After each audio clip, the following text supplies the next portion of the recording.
Selamat pagi saudara, jumpa lagi dalam Kompas Bisnis bersama saya Glenny Soktania. Seperti biasa nih saudara ya, di tahun politik ya utang Indonesia ini menjadi sorotan dan yang akan selalu dibahas. Wakil Presiden Indonesia ke-10 dan juga 12, Yusuf Kala bilang bahwa Indonesia harus membayar utang senilai 1.000 triliun rupiah per tahun.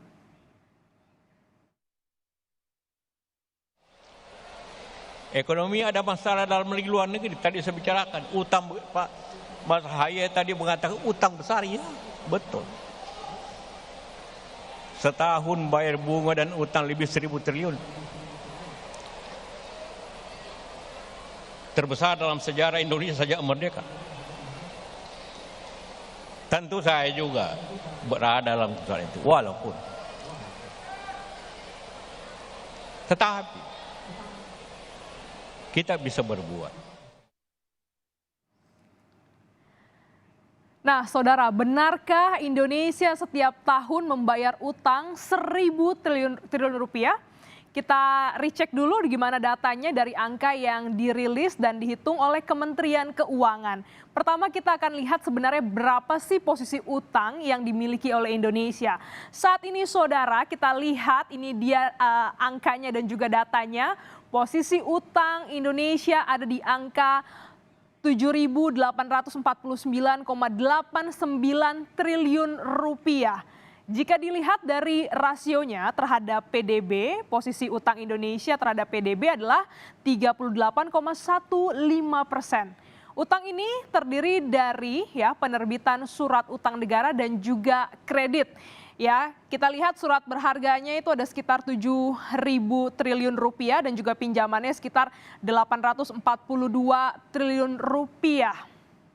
Komposisi paling banyak ini dari dua ini dan juga utang Indonesia kita tahu sempat membengkak akibat pandemi COVID-19 yang terjadi pada 2020 lalu.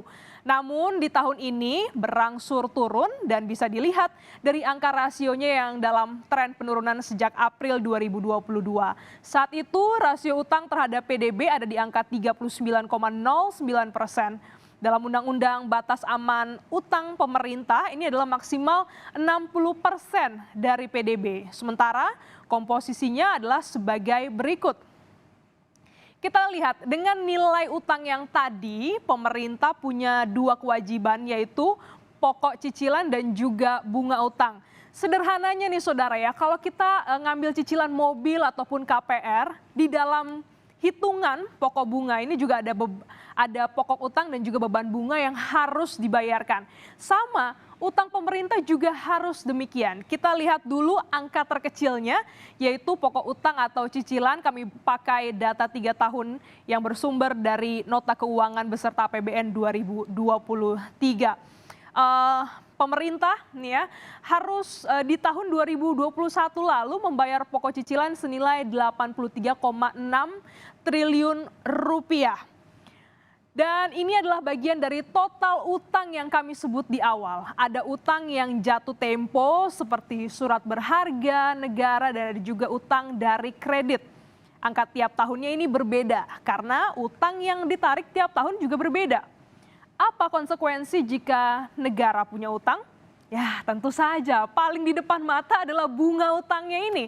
Ya, kita cek lagi faktanya dari sumber yang sama, setidaknya saudara Indonesia bayar bunga utang ya per tahun itu adalah sekitar 400 triliunan lah ya. Kita lihat di tahun 2023 itu angkanya adalah 441,9 triliun, di 2022 ada 403,9 triliun, di 2021 343,5 triliun rupiah. Kalau di jumlah cicilan dan juga bunga utang, apakah sampai 1.000 triliun? Anda simpulkan sendiri. Jadi ya, Indonesia yang dimaksud oleh Pak JK sebelumnya di awal tadi adalah utang pemerintah ya atau termasuk dengan utang swasta. Dalam APBN yang dirilis Kementerian Keuangan, pemerintah selalu bilang bahwa rasio utang pemerintah terhadap PDB per akhir bulan April 2023 berada di batas aman, jauh di bawah 60% PDB. Sesuai dengan Undang-Undang Nomor 17 Tahun 2003 tentang Keuangan Negara, rasio utang pemerintah terhadap PDB Indonesia dinilai aman, yaitu nilainya adalah 38%.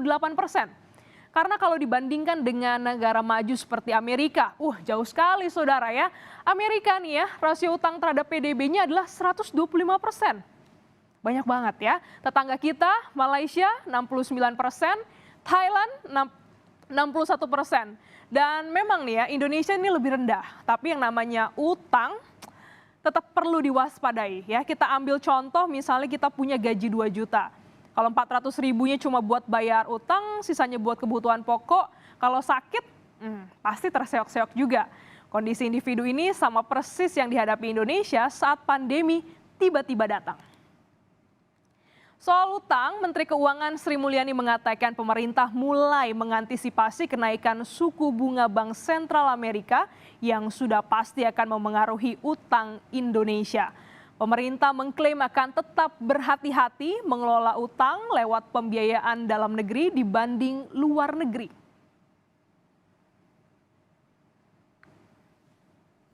Hingga tanggal 30 April, pembiayaan utang mencapai 223,9 triliun.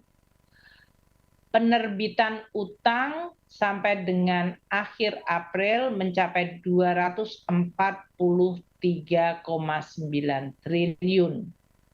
Ini memang meningkat dibandingkan tahun lalu, terutama karena memang mengantisipasi dari kenaikan suku bunga Fed Fund Rate maupun suku bunga di dalam negeri.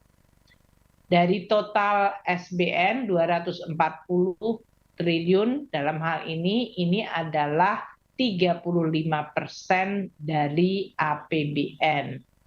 Kita mengantisipasi dalam hal ini dengan penerimaan yang cukup besar, maka dari sisi penerbitan SBN nanti bisa dilakukan penurunan penerbitan sesuai dengan kondisi keuangan kita yang cukup baik pada kuartal 1 ini.